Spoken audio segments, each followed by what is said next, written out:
our last tape, we discussed the construction and operation of substation transformers. These transformers step down the voltage from subtransmission level to the primary feeder level. Now, as you know, one more voltage transformation is yet needed to step the primary feeder voltage down to the customer service voltage. This is accomplished by the distribution transformer, usually located nearby the customer's premises. A large utility company may have hundreds of thousands of distribution transformers located throughout its service area. So it is important for the distribution operator to know something about them. In this tape, we will take a look at the various types of distribution transformers. In particular, their construction, application, and significant operating characteristics. The type of distribution transformer which we are most accustomed to seeing is the one located on top of a pole, as shown here. But obviously, this type cannot be used for every installation because many customers are served by underground distribution systems. It is not feasible to have just one type of distribution transformer that is equally suited to both underground and overhead service. So manufacturers supply distribution transformers in several basic types depending on the application. For example, we have the pole-type transformer for overhead service, pad-mounted transformers for underground service. These are actually located above ground. Underground transformers, these include the submersible type and also transformers which can be buried directly in the earth. And network transformers, serving secondary network systems and spot networks.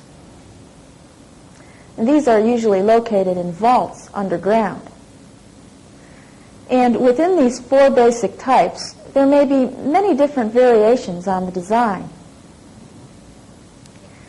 So let's begin by examining the most common design for a distribution transformer, the single-phase pole-type design for overhead residential service. As we shall see later on, this type of transformer is extremely flexible in application. One outstanding feature is the variety of ways in which internal connections or external connections can be made. Single-phase pole-type transformers are built in standard sizes of from 5 kVA up to 500 kVA and are used on primary systems of 4160 volts up to 34,500 volts. For example, we see here a 25 kVA single-phase transformer applied to a 13.8 kV Y-connected system. The voltage across the primary winding is the line-to-neutral voltage, that is about 8 kV, and the secondary output voltage is 240 volts. The transformer tank is ruggedly designed to protect the core and coils from the elements. The tank top is sealed on tightly to prevent moisture from entering the transformer and contaminating the oil, which is needed for insulation and cooling. The volume of oil contained in the tank is quite small in comparison to the substation transformer. Hence, there is no need to install conservators or other systems that allow the oil to expand or contract and the tank to breathe. Most distribution transformer cores are of the shell-type design, as shown here. The core consists of two laminated steel subassemblies with the high and low voltage windings slipped over the center leg before the core laminations are butted and joined. The coils are arranged concentrically about the core, with the low voltage winding set inside the high voltage winding. The windings themselves are insulated from each other and from the core by impregnated paper insulation. The entire core and coil assembly is usually immersed in oil inside the transformer tank. Now, the cooling method used on distribution transformers is the oil-to-air or self-cooling method. This is in contrast to substation transformers, which often used forced air or forced oil and air cooling. On large kVA-rated distribution transformers, say 100 kVA and above, radiators are often installed on the tank to improve the heat transfer capability. Instead of the radiators shown here, cooling fins may be attached to increase the area of the tank. As with substation transformers, not all distribution transformers are oil-filled. In some applications, dry-type units are used. These transformers are housed in a metal enclosure and cooled by natural circulation of air. Even though the coils are widely spaced, these units still run quite hot. Conventional pull-type transformers do not normally have any protective equipment built in. Instead, it is up to the utility to provide external surge arresters and fusing for protection. By contrast, there are a variety of transformer designs that do include some or all of the necessary protective equipment.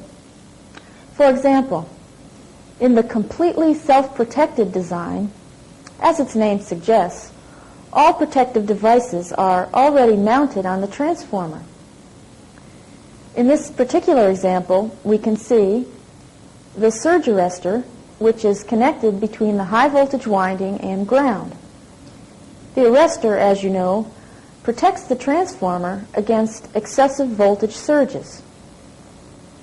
This internal fuse, which is placed in series with the high voltage winding, it is designed to open in the event of an internal transformer fault. And this circuit breaker, which is located in the low voltage winding. This breaker is intended to protect the transformer from excessive overload or faults occurring out on the secondary circuits. The low voltage circuit breaker uses a thermally sensitive bimetallic strip to sense temperature increases resulting from overloads. Now, overload conditions may be due to either excessive secondary load current, that is, excessive consumer demand, or they may be a result of a fault on the secondary circuit external to the transformer. Some self-protected transformers have a signal lamp that is automatically turned on when the transformer loading exceeds a certain preset value. One type of design includes a relay which indicates the number of times that overload has occurred since last reset to zero.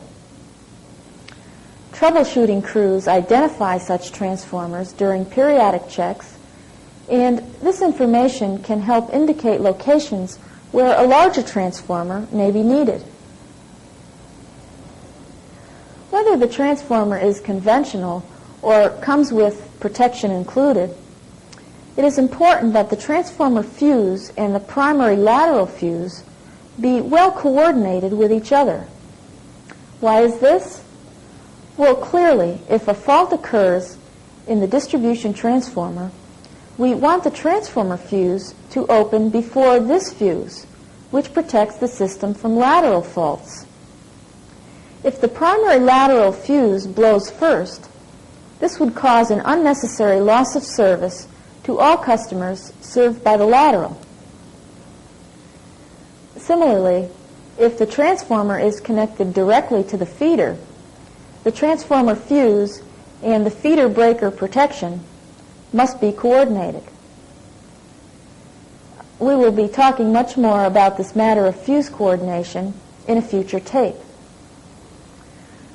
Okay, so much for the protective devices associated with distribution transformers. Now, let's look at how these single-phase transformers can be connected to Y and delta primary systems. If the primary system is solidly grounded, for example, in a 4-wire Y connection, then the tank of the transformer can act as the grounded neutral. In this case, we need only one high-voltage bushing on the transformer, connecting one of the terminals to one phase of the primary feeder. The other high-voltage winding terminal is connected to the tank, which is in turn grounded externally. A ground connection should be made to the spade lug located on the tank. But what can we do if the primary system is delta connected, ungrounded? Well, in this case, we must have a 2-bushing transformer.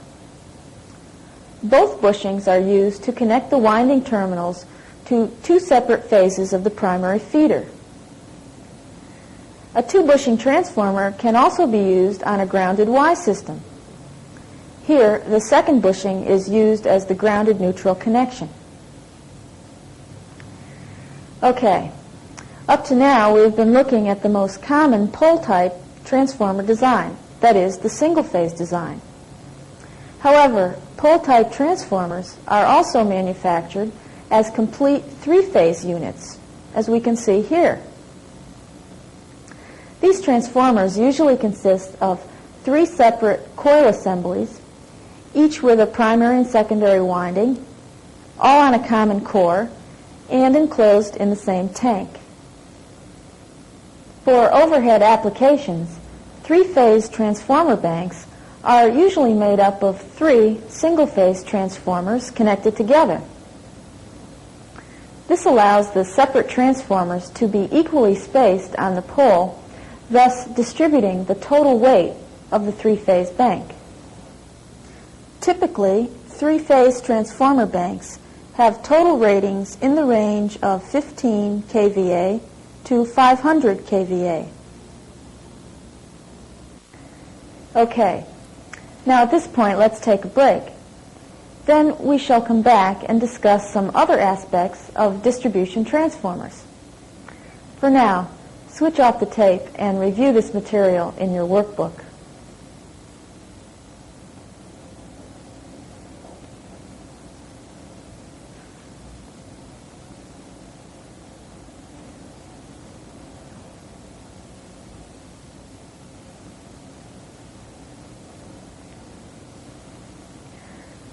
Welcome back. Up to this point, we have discussed several aspects of construction and application for pole-type transformers used on overhead systems. Let's look now at distribution transformers for use with underground systems. One particular type of underground transformer is the submersible or subsurface type. These units are designed to operate in an underground enclosure with a top grate to allow the transformer to be ventilated.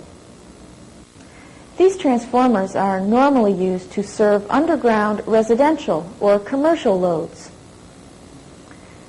The commercial subsurface transformer is usually 3-phase and manufactured in sizes up to 500 kVA.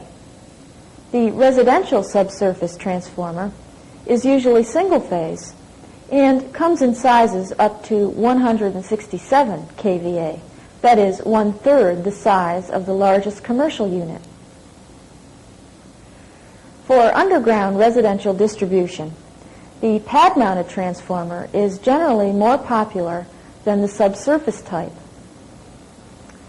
We see here a pad-mounted transformer in a residential development. The primary feeder and secondary circuits run underground, but the transformer is mounted at surface level, so improving accessibility. The external cabinet is relatively unobtrusive, and simple landscaping is often added to improve the appearance. Pad-mounted transformers are manufactured in both single-phase and 3-phase designs and are applied to primary systems up to 34.5 kV.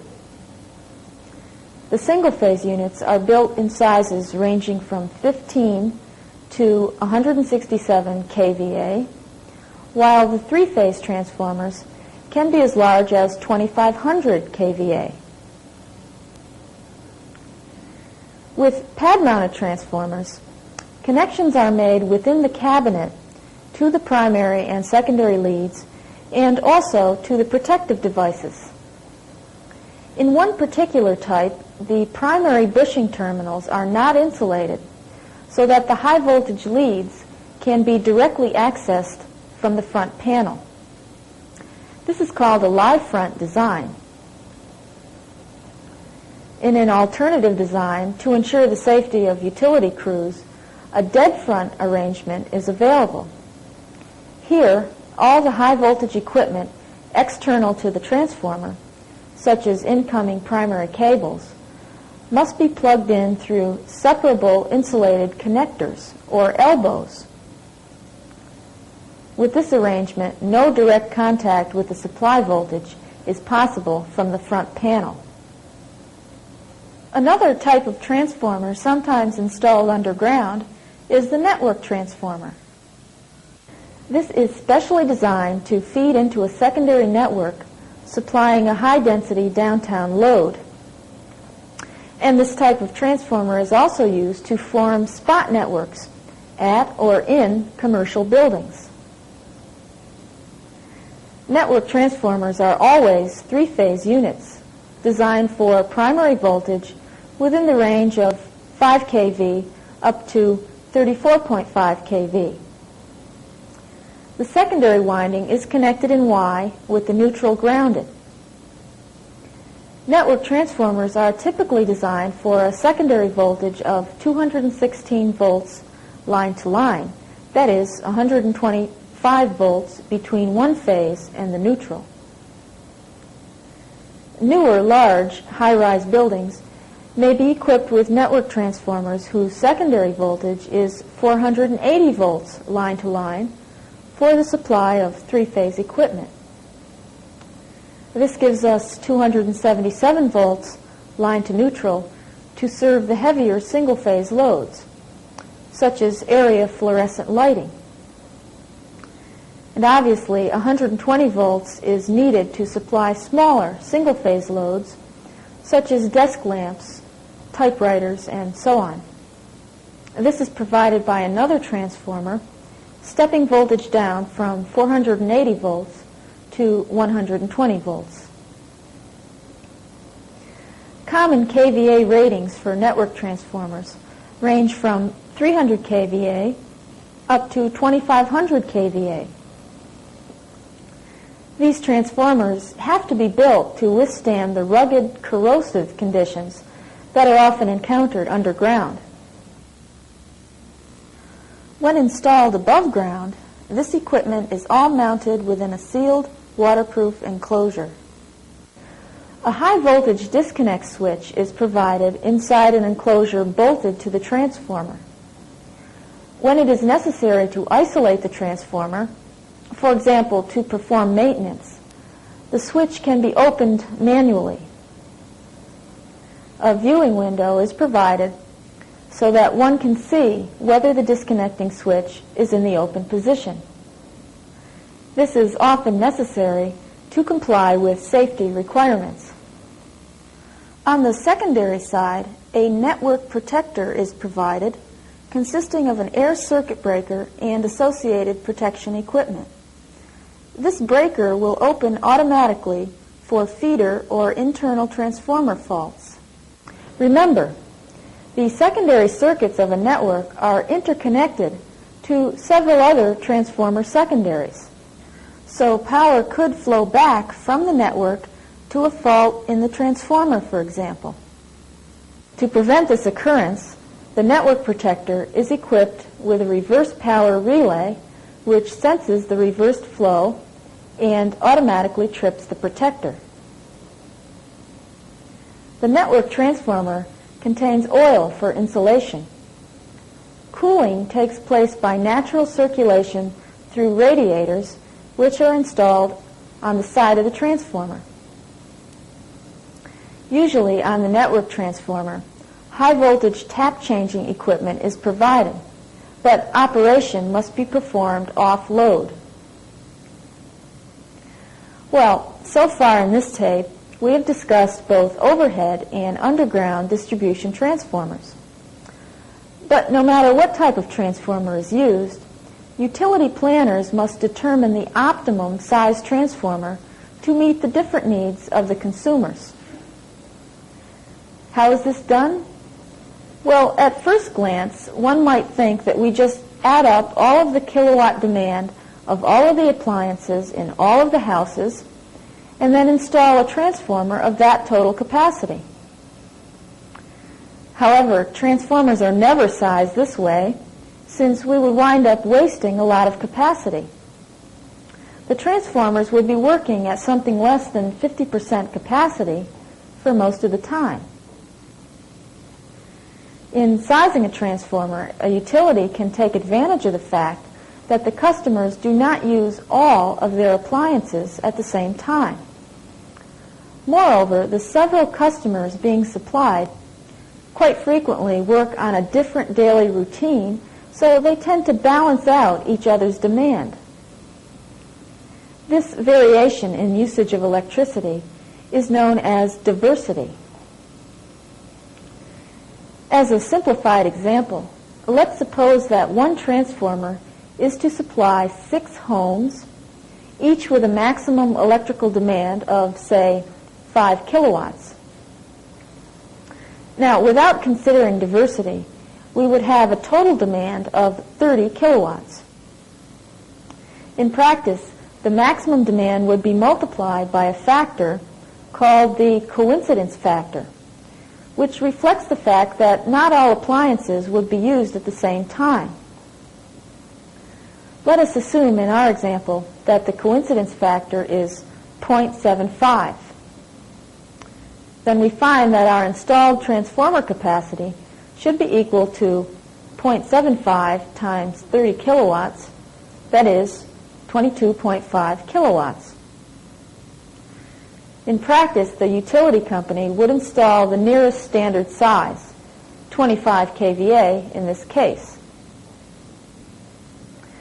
The actual value of coincidence factor will be set by the utility company based on experience with different types of loads in different locations.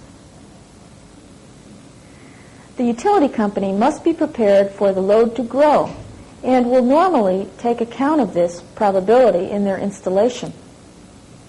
For example, in a new residential subdivision, a small 25 kVA single-phase transformer may initially be sufficient.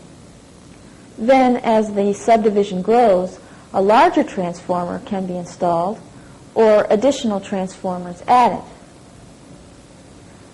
Okay, before we stop for the break, let us briefly review what has been covered so far in this tape on distribution transformers. We discussed 4 basic types used for both overhead and underground applications.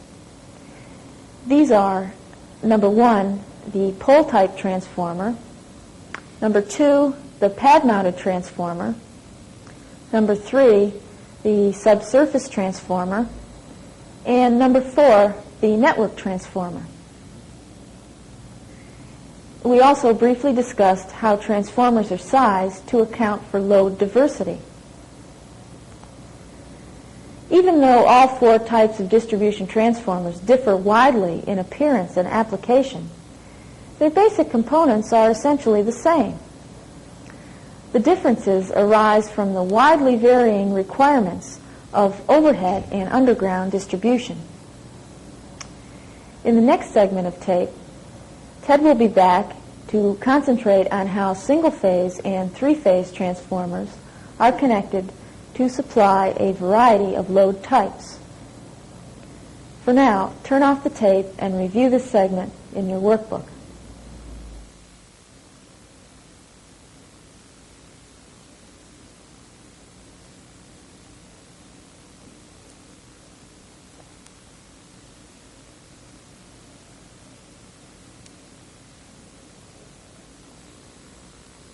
Hello.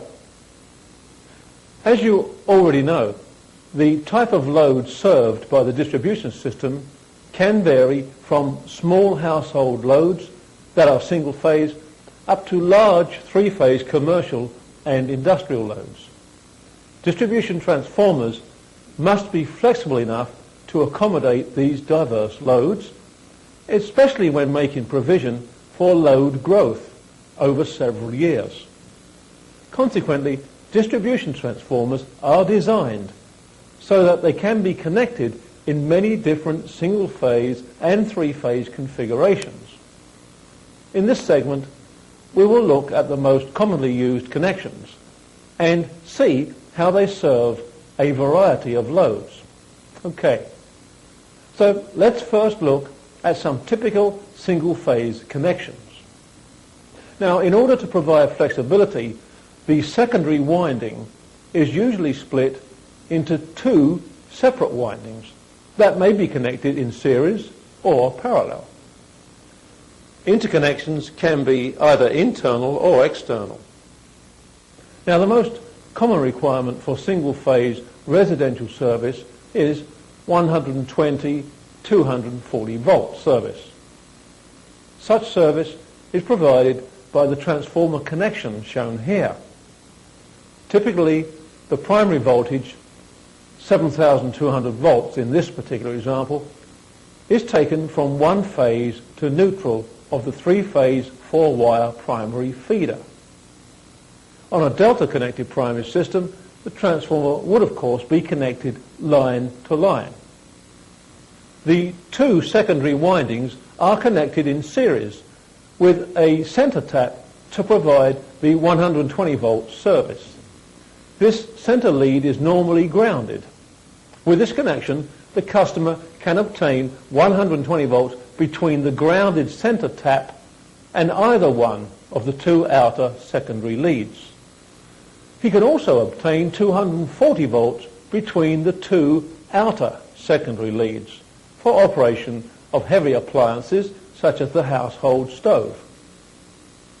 If 240 volt only is required by the customer, then the center tap can be eliminated and only the two outer leads will be connected to the customer's installation.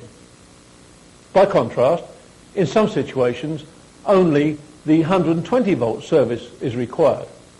So we can now simply connect the two secondary windings in parallel, like this, and bring only two leads to the customer service entrance. Okay, so that's single-phase service. Let's now take a look at some of the methods by which three-phase loads are served.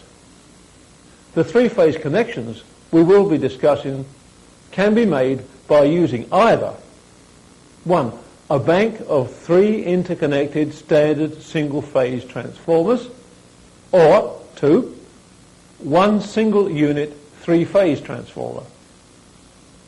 Either way, we can have the phases connected in Y or delta. In the case of single-phase transformers, remember that winding polarity must be kept in mind when making connections. We will further discuss winding polarity in the next segment. Okay, now for serving just a three-phase load, a delta-connected secondary arrangement is normally used. The primary windings can be connected in either delta or Y. When interconnecting single-phase transformers to form a delta-delta connection, as shown here, it is very important that all three transformers be identical.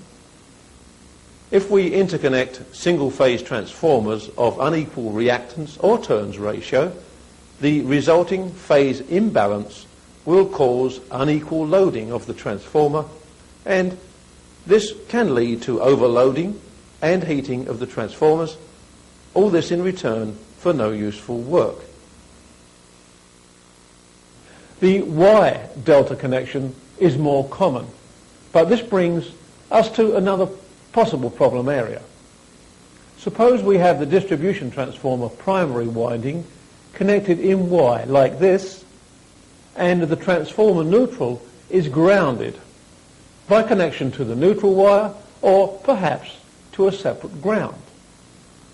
The primary system here is the typical 4-wire system with a grounded neutral. Now, it is entirely possible that ground faults on other portions of the primary feeder may cause this wire delta connected transformer bank to trip out. Now, why is this? Well, the line to ground fault will probably cause voltage unbalance, and in this situation the grounded Y connection could act as a conducting path for circulation of fault current. Now, the transformer impedance is relatively low, so the value of fault current circulating through the transformer primary could be quite high, and this would consequently cause the transformer primary fuse to blow. If no fuse protection is provided, it could even cause the transformer to burn out. This is the reason that many utility companies do not ground the primary neutral of Y-connected transformers, nor connect it to the line neutral. Remember, the primary feeder is already grounded at the neutral so as to anchor the primary system voltage. Frequently, as you know, we need to supply single-phase loads as well as three-phase from the same secondary circuit. One way of doing this is actually a variation of the delta-connected secondary that we have just been looking at. As you can see here, it is possible to tap and ground the center point of one phase of the secondary winding. This gives us a 120, 240 volt service from this particular phase. Beware, if the center tap is grounded, you can only do this on one phase. In this connection, all the windings share in carrying both the three-phase and single-phase load, but the division of load is not equal. As with the normal delta secondary, the primary windings are quite independent and may be connected in either delta Y or grounded Y. So, we have been looking at the delta connected secondary, but as an alternative, it is possible to connect the secondary windings in a Y configuration. The neutral point of the Y may be either grounded or ungrounded. Normally, with a connection from one phase wire to neutral, 120 volts can be obtained. Between line to line, 208 volts is available, single phase or three phase. The customer can use 120 volt for, say, lighting, 208 volt single phase for the stove, and 208 volt three phase for his workshop. As a matter of interest, in North America, stoves may be fitted with standard heating elements of either 208 volts or 240 volts. For transformers having Y-connected secondaries, the primary windings may be connected in either delta or grounded Y. It is important to note that where a YY distribution transformer is installed, the primary neutral must be grounded. Why is this? Well, any phase unbalance in the secondary loads will cause the potential of the primary neutral to float if it is not anchored to ground. This in turn could raise the line voltage to a dangerously high level on one or more phases.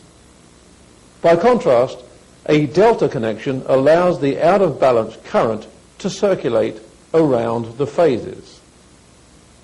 The same problem of floating neutral can occur with single-phase loads which are spread out along the line. The single-phase distribution transformers are connected to different primary phases in an attempt to balance the load. Electrically speaking, it looks like an unbalanced YY transformer connection. Therefore, the primary neutral should be grounded. All of the three-phase connections we have looked at so far are designed for essentially balanced operation. However, we could suffer failure of one phase of the power supply, such as the case, for example, when one single-phase transformer fails out of a three-phase bank. The three-phase load must now be carried by the two remaining transformers.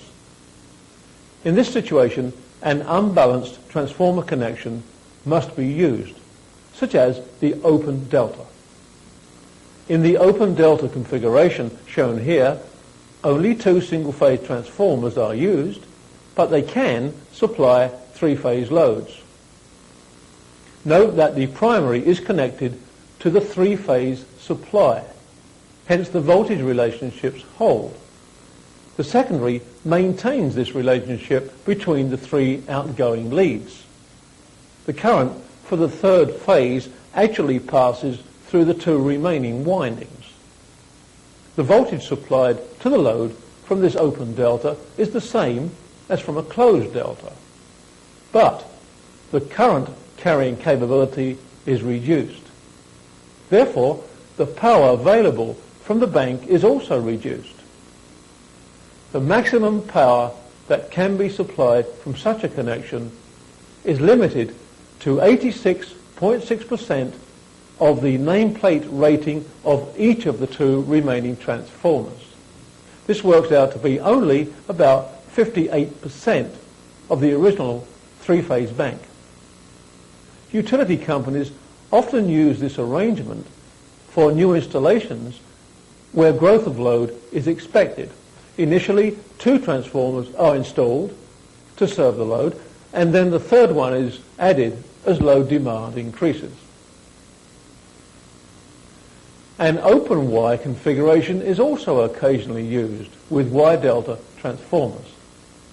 Obviously, the delta secondary is needed in order to supply the three-phase load from the open delta. The Y connection on the primary side must be solidly grounded to prevent voltage rises due to secondary unbalances. That we spoke of this earlier.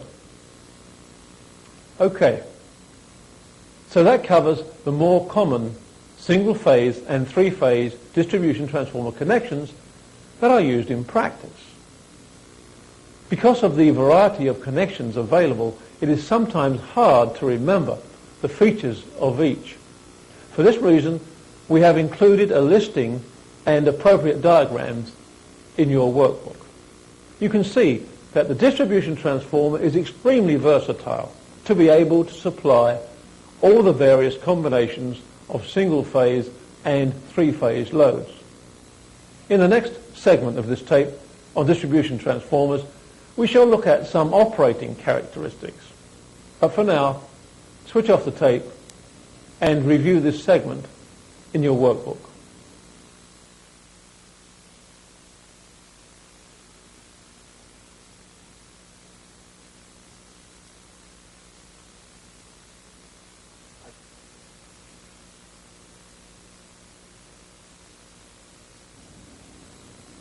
Welcome back.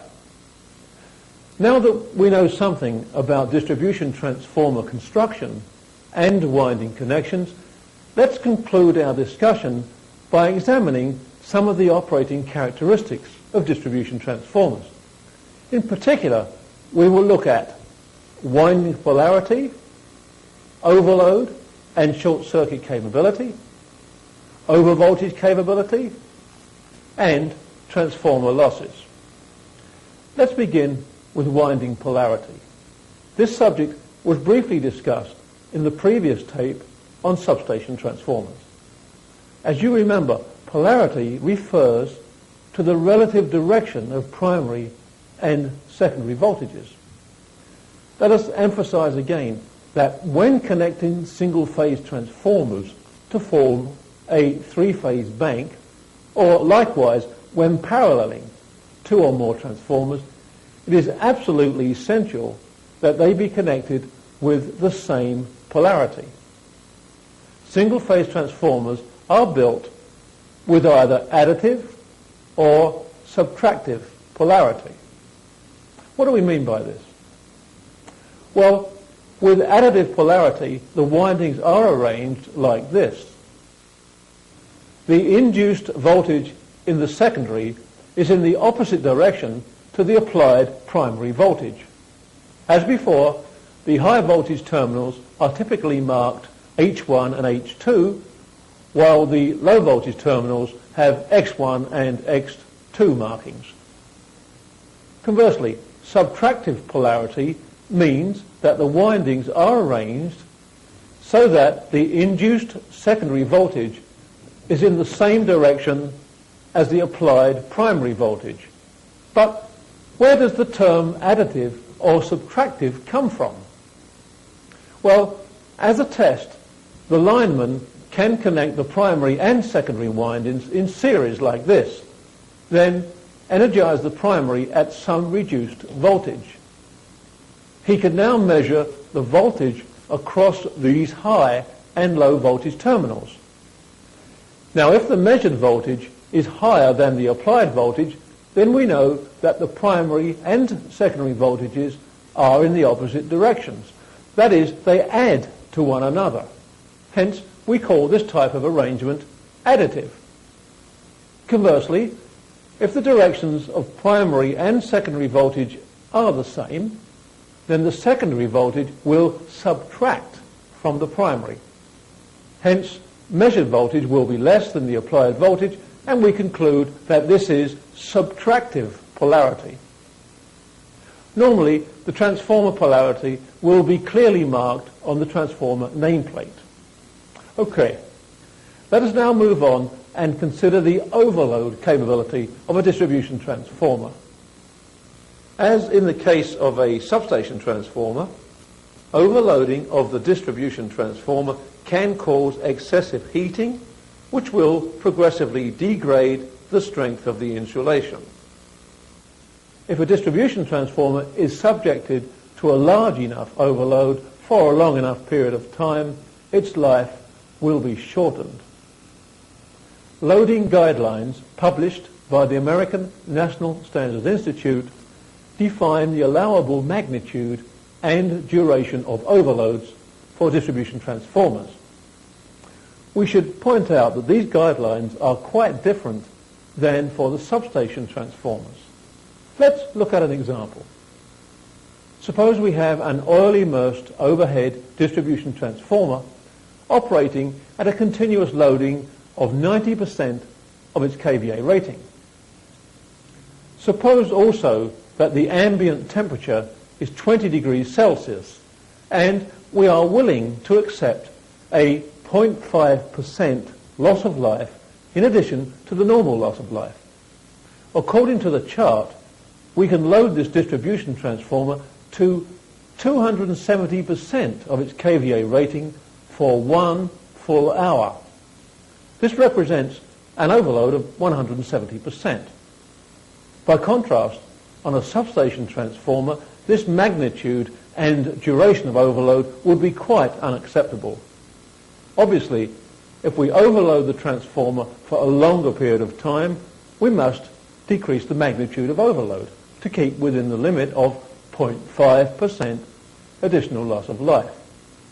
For a 24-hour period, only a 53% overload would be tolerated. Okay, so much for overloading during normal system operation. But the distribution transformer may also be subjected to very high levels of fault, that is, short-circuit currents. When we have short-circuit current flowing through a transformer, this can be thought of as an extremely high magnitude, short duration overload. This now presents the probability of overheating plus mechanical stresses which could damage or weaken the insulation. Even though distribution transformers have fuses or circuit breakers which should operate to isolate the fault, the transformer still needs to be capable of withstanding these high fault currents, at least for a short period of time. Tables giving short circuit withstand capability for distribution transformers are also published in the American National Standards. In this table, fault current levels are expressed in multiples of full load current.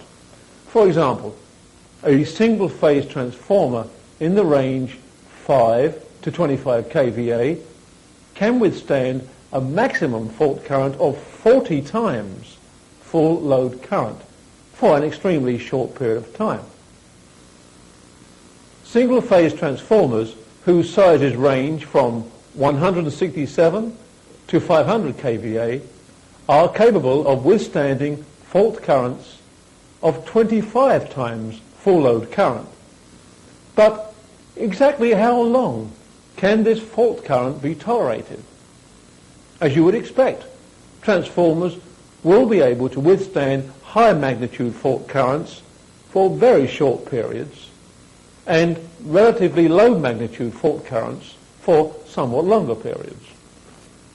For example, this table shows some typical values of short circuit current with permissible times for a single phase transformer between 5 and 25 kVA in size. We see here that this value of 40 times full load current can be tolerated for only about 0.8 of a second. Like substation transformers, excessive current is not the only consideration. Distribution transformers must also be capable of withstanding very high voltage surges. Impulse tests are performed on distribution transformers using a fast rising wave shape to determine the basic impulse insulation level, that is the BIL.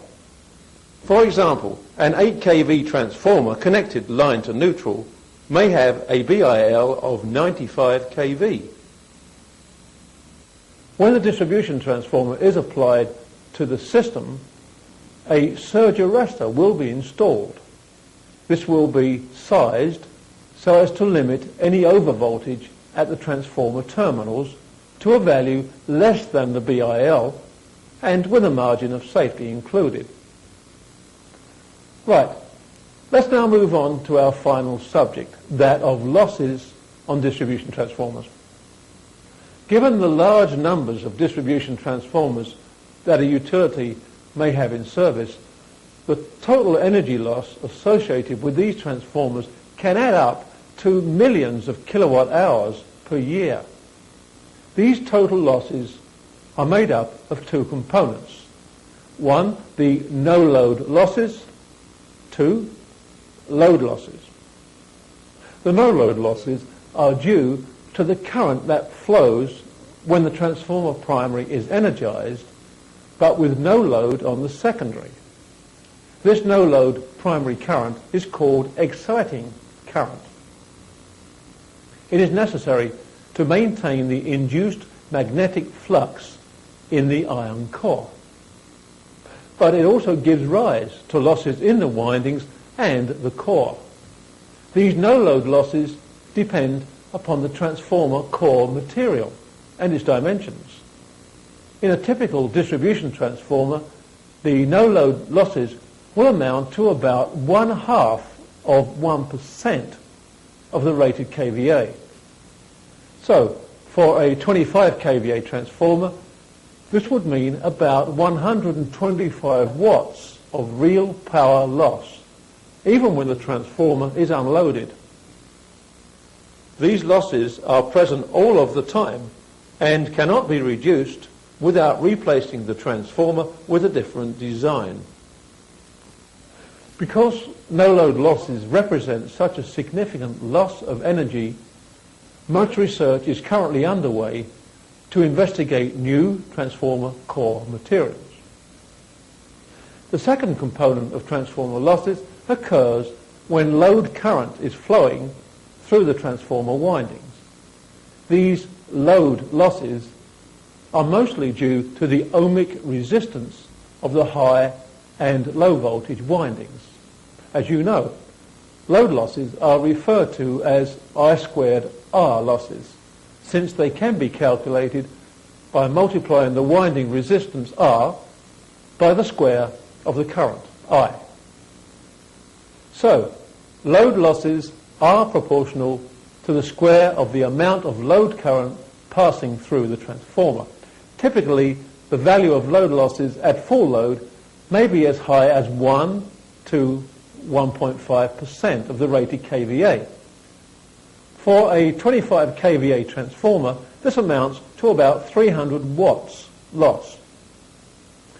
Well, that concludes our discussion of distribution transformers. You must agree that these relatively simple-looking devices can, for some types of loads, end up being quite complex to design and operate. In the next tape, we'll change topics and discuss the various switching and isolating devices that can be found on the distribution system. For now, turn off the tape and thoroughly review this segment on distribution transformers in your workbook.